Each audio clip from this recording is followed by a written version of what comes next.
ন্যায় নীতির পরে থেকে সংবাদ পরিবেশন করবেন, এই অঙ্গীকার নিয়ে কিন্তু আপনারা দায়িত্ব এসেছিলেন। সেই দায়িত্ব কিন্তু আপনারা পালন করছেন না, কারণ আপনারাও জিম্মি হয়েছেন টাকার কাছে।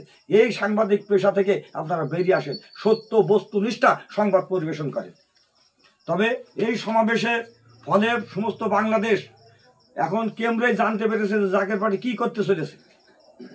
জাকের পার্টি কি করতে চলেছে তার চূড়ান্ত রূপরেখা হবে 29শে নভেম্বর।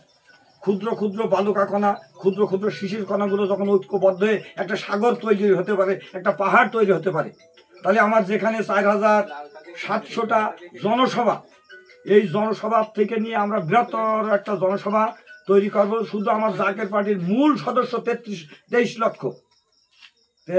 সেই চেয়ারম্যান মহোদয় যে আশ্বাস দিয়েছেন, আমরা সেই অবস্থায় মাঠে ময়দানে কাজ করছি যে আমরা তাতে 3,23 লক্ষ লোকের সমাগম আমরা ঢাকায় করতে পারবো ইনশাল্লাহ, যদি আল্লাহ পাক আমাদের পরে রহমত করে।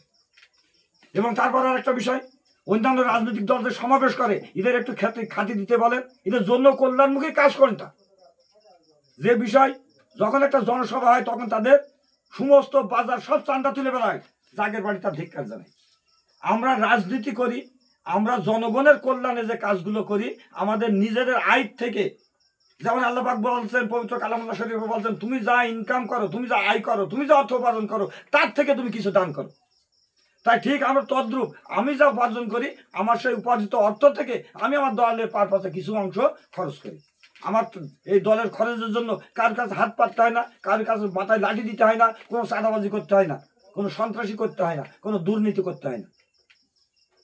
আপনারা এইভাবে একটা সমাবেশ করে দেখান বাংলার মানুষকে, কয়টা লোকের আপনারা খাদ দিতে পারেন। এই যে সমাবেশগুলো আপনারা করছেন, অন্যান্য রাজাকার পার্টি বা অন্যান্য রাজনৈতিক দল, এমন কোনো সমাবেশ নেই সেখানে মারামারি হানাহানি চেয়ার ভাঙচুর হচ্ছে না। অথচ জাকের পার্টি যদি 2000 চেয়ার নিয়ে যায়, সেখানে 2000 চেয়ারই অক্ষত থাকে, কোনো শব্দ হয় না, আর 2000 লোক কেউ না খেয়ে ফিরে